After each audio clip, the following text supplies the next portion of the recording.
Hi, my name is Josie, and this is my showsy. Hey everyone, and welcome to another Mental Health Monday. I'm your host, Josie, and today I'm going to be talking about something important to everyone, really, is relationships, and most importantly, my relationship with my fiance, Jackie. When living with mental illness, it's crucial to find people that understand you and understand that it's not always going to be rainbows. And especially with autism isn't just a mental illness, it's a disorder that affects me body and mind. It impacts me in so many ways. It's a neurological disorder. So finding someone with the patience to deal with me when I'm acting like a 5-year-old child or when I can't communicate, it's hard. And before Jackie, I was in a bunch of toxic relationships, really. I just tried to be everybody but myself, and I wanted nothing more than to appear and be normal. And Jackie kind of changed that. Jackie and I met in the fall of 2008. I had just gotten out of a very difficult relationship. Don't really want to get into it. I've tried to move past that, but I'll just say in how difficult it is, it gave me PTSD, pretty much. It's not good. I had just come out of that, and Jackie and I started talking honestly as fangirls, and it's so much easier for me to talk online, so we talked online, and she asked me out. And it's always scary for me, meeting new people in general, but I had just come out of such a crazy relationship, and I had to be honest with her about all of that and how scary that is. And in the beginning, it's hard to find your footing and find your place, and I was going through so much, and I still am dealing with so much in my personal life. It's calming down, but Jackie was dealing with her own stuff and school and just life, and she was diagnosed with general anxiety disorder. And getting that diagnosis was actually really helpful for us in our relationship, because she could then medicate and go to therapy and work it out, so that she would be less stressed and anxious and overwhelmed with me being in a dark place. And it's really helped us to communicate better, and for her to handle, not handling seems like I'm such a nuisance, but for her to deal with me having a meltdown and stuff easier. Like, us being open about our mental illness, and being open with each other, and just talking and not being afraid to be open and honest with each other is the best thing. And I'm really grateful. Hi, Jackie. Hi, Josie. So I am going to ask you a few questions about what it's like to date me, or a person who is autistic. Um, and then in turn, I'm going to have you ask me questions Okay, about dating as an autistic. So, are you ready? I'm ready. So, first, what have you learned about autism from dating me? I have learned a lot about autism, but I feel like I still have a lot to learn about autism, but so does science, so I don't feel bad about that. I feel like it's easier for me to rationalize things in a positive way, like when you're doing something that someone might consider weird or like crazy. I'm like, it's just Josie. It's just something that you do. And I've learned to accept a lot of, what some people may consider like your little ticks or your little quirks. And I don't just recognize them, but I embrace them and I love them because they're part of who you are. I've been able to recognize more when children have autism because I see a lot of what I experienced through you or things that I've experienced through being educated about autism through you in children. So when I worked at Disneyland, I could easily recognize when a child with autism was coming up to meet a character and how that might present challenges or opportunities. Working as a school picture day photographer, I know, when I see a child who has those traits, maybe don't fix their hair. They may like it like that. That may be the only way that it feels good for them. So I know to maybe be more verbal, like saying, is it okay if I touch your hair and fix it, or do you like it like that? Because I've learned through you that is a more appropriate way to approach somebody with autism. What is, or what are some of the most difficult things about dating someone with autism? Sometimes trying to be spontaneous or coming up with surprises. I know there's been times where friends have wanted to do surprises like for you, and they come to me like, "Oh, do you think she'll like this?" And I have to kind of be like, "No, I don't." Or when I've been asked to keep a secret from you, and I'm like, I can't do that because she can tell when I'm lying, and to quote Han Solo, they can always tell when you're lying. So they always figure it out. But I think one of the biggest challenges has been kind of structuring our social life, because I've always been like a little more social with like groups of people, as opposed to like one-on-one things. And I've kind of gotten used to the life of, oh, come hang out over here. We'll have a party at our house, because we have to build our social life around what you're comfortable with. And that might be not leaving the house today. And so, we'll find things to do in the house, but we'll just be homebodies that day. Versus a day where we have like an exact schedule of what we're doing, but then it becomes a comfort zone issue where all of a sudden that plan that we had for the day, you're not comfortable doing anymore, and then having to handle the repercussions from the people that we had plans with, maybe. And that can be a little challenging, but it's something that I've learned to be able to handle, learn to be able to deal with, because seeing you happy matters more to me than having to deal with a grumpy Gus. I don't care. I'll do it for you. What do you wish other people knew about autism? I wish people understood that it's not something you can see. Like, there's disorders where you can clearly see somebody has it. If a child has Down syndrome, you look at them and visually, because it's part of their DNA, that they have Down syndrome. When you see an autistic person, there's people who try to say that there's like the autistic face or whatever, but that's BS. You can't look at a person and diagnose them with autism. And a lot of people see us maybe at Disneyland with Oberyn, or they see us, maybe Josie's got like a little tick thing happening, or she's feeling socially uncomfortable, and people look at us like, there's something not right going on there. And just having to deal with other people's judgments of what makes her a person or makes her a child, or these stereotypes that people have about autism, that all autism is people flapping their hands and banging their heads against the wall. That's what the media has made autism look like, but that's not all it is. And I know one of Josie's favorite quotes, and I remember it from a movie that we were watching together, is one person with autism, that's great. One person with autism. You can't base an entire spectrum of people on what you saw in that movie about that girl with the sister. Hi, Josie. Hi, Jackie. So what do you think has been the best element of our relationship in terms of your autism? You allowing me to be myself.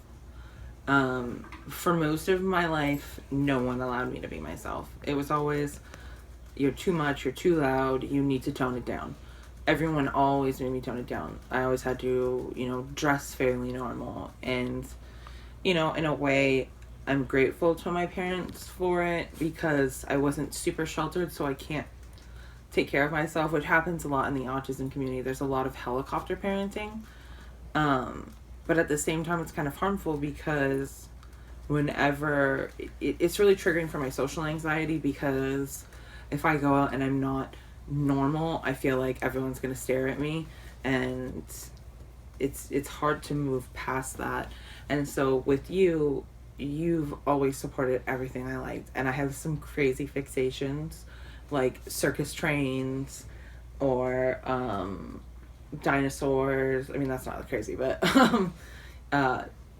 religious candles, Tudor England, William Shakespeare. I don't know. I have a lot of, things, and I like to randomly just have days where I'm just like super obsessed with those specific items, and you never like are like, oh my god, I'm sick of this, or oh my god, like you're really supportive of that, and I think it's really helps me to shine and come out of my shell because I was so isolated, because I was so afraid to be myself. What do you think has been the biggest challenge of the combination of your mental disorders and my mental disorders? We're both really fucking stubborn. Well, it's hard because when you're in an episode dealing with anything, if you're having an anxiety attack, or, I'm having an anxiety attack, or I'm overstimulated, like, you're just not yourself. And people don't understand that, and it's hard to understand that, when someone's snapping at you, because your defense mechanisms go up, and like you take it personally. And so I think it's really hard, not you, I mean like in general, like, because I do too. And so we're both really sensitive but stubborn, and so sometimes that's where we butt heads, because we take things each other do too personally. And so I think that's hard, because if I do something, you often are like, oh, she's mad, is she mad at me? And like, if you're super anxious that day, you're going to take it the wrong way. But I could be mad because my orange juice was not the right specific brand, and the pulp consistency wasn't right. Like, it's weird, the things that irritate me, or I'm overstimulated, there's too many sounds, there's too many sights, there's too many smells. And a lot of people take that as, oh, she's mad at me. So it's hard, both ways, not to take things too hard, too personally. What have you gleaned the most about people with different combinations of mental disorders by being around me? What was that word? Glean. What does that even mean? It means to take away from. Why couldn't you just say that? I don't know. Okay. Wait, now I have to reprocess that question. So what have I taken away from other people's mental illnesses by dating you? Yes. Well,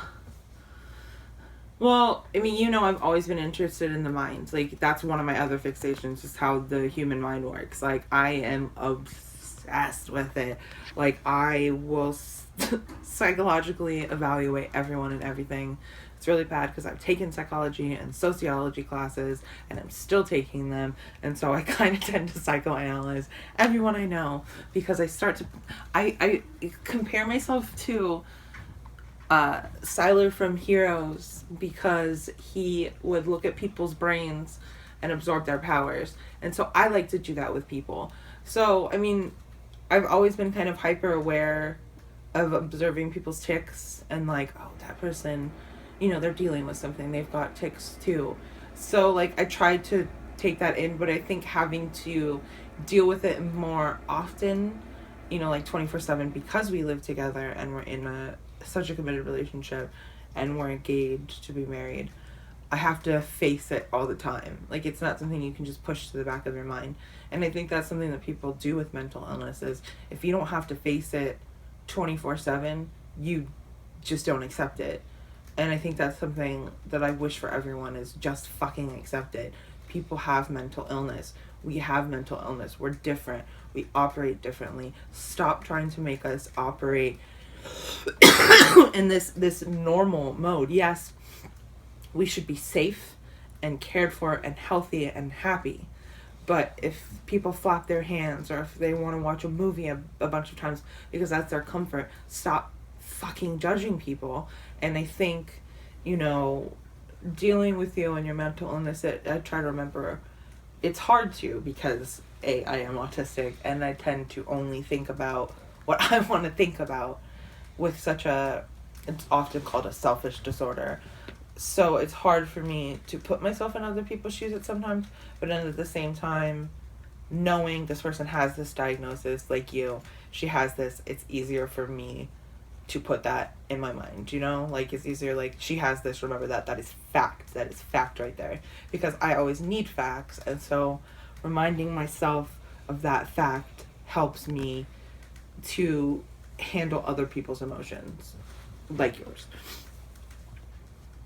What has been the biggest adjustment for you dating someone who is quote unquote neurotypical, who is maybe a little more spontaneous and a little more social than you?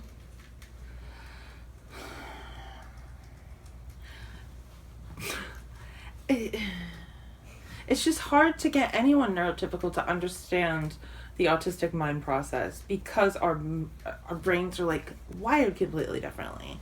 It's like, an easy way to say it is like a Mac computer versus a PC. Like, they're not compatible together. You have to use completely different operating software, and like you have to install. It's not. It doesn't connect. And so I may process things like the Mac. You guys may process things like the PC. It's different. It's at different speeds. And like, like,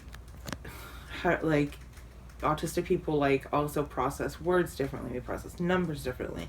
Like, our minds are just completely differently built. And so it's hard for someone whose mind isn't wired like ours to ever truly understand that. So I think it's just reminding people to be patient and just, you know, like, I try not to promise things to people when it comes to being social. And so with you, I hope people understand that as well.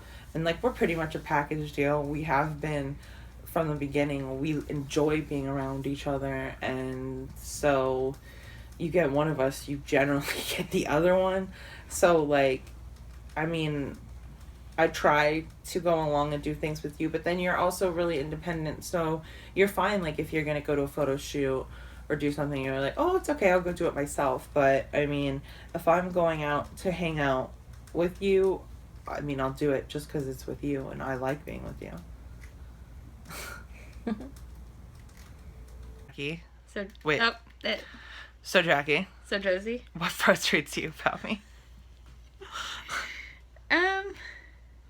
I mean, we have our little tics that get each other. I mean, when you don't take your belt off your pants. I'm kidding. I'm kidding. I'm kidding. I'm kidding. I'm kidding. I'm kidding. I'm kidding. I just said that to rile you. I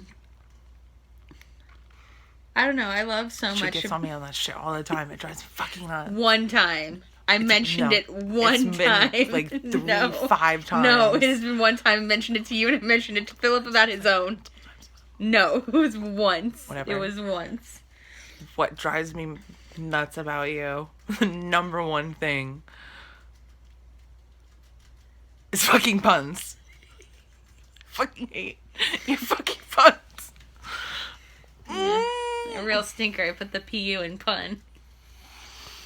Fucking hate this shit. You don't understand how much I deal with this every day. And then I made a pun on my web series, and she gave me a hug in the middle of filming. Help me, please. You're only So, Jackie, yes. What do you love about me? Everything. No. I love the way that you've grown into yourself. I love the way that you are more comfortable in your own skin. And it is very unique skin. I can't handle it. That's okay. Okay, that's cool. Also, this little dimple that you get over your eyebrow when you laugh. I have a dimple on my over that eyebrow. Sure, notice that. I do see it too. I love that you are a Khaleesi. No, I mean it. You're full of fucking fire. You are passionate and driven and crazy at times, but I don't. You're a Khaleesi. Like, I don't know how else to really put it. Like, I'm Stormborn. fire cannot kill a dragon, and you are full of fire. So, that's what I love about you. Okay. So, Jockey, that's the end. It is. I hope you guys learn stuff. And this, I mean, we're going to do this more than once. There's obviously more to our relationship than, 15 minutes or 30 minutes or 80 minutes or however long this is, because I spoke for too long. But, thank you for watching. And it's really important to me that people watch these. And it means so much to me when people do watch these and learn more about, my life as an autistic person, or other people with autism. Like Jackie said earlier, one of her favorite quotes is, you met one person with autism. Okay, great. You met one person with autism. Like everyone's different, but there are similarities between all of us. And so if there could be a girl out there who has quirks just like mine, and if I can help her family to understand her, then I've done something. And that's what I'm trying to do with these. So, thank you for watching and sharing. Thank you, Jackie, for coughing. Sorry. No, it's okay. Just thank you for being here for me and for sticking around and, doing that too, sure. The usual here, guys. Like and subscribe if you're not subscribed already. Yeah, like it, subscribe to it. They share should it. like it and subscribe. They should like it. They should subscribe, and they should tell all their friends to watch this. Tweet about it. Gram Tweet about it. Hit the gram. Tumblr about it. Tumble. Do people live journal? I don't think no. George R. R. Martin still live journals. Be George R. R. Martin. Tell George R. R. Martin to finish his damn book. That, and also promote my web series. All right, bye guys. Bye.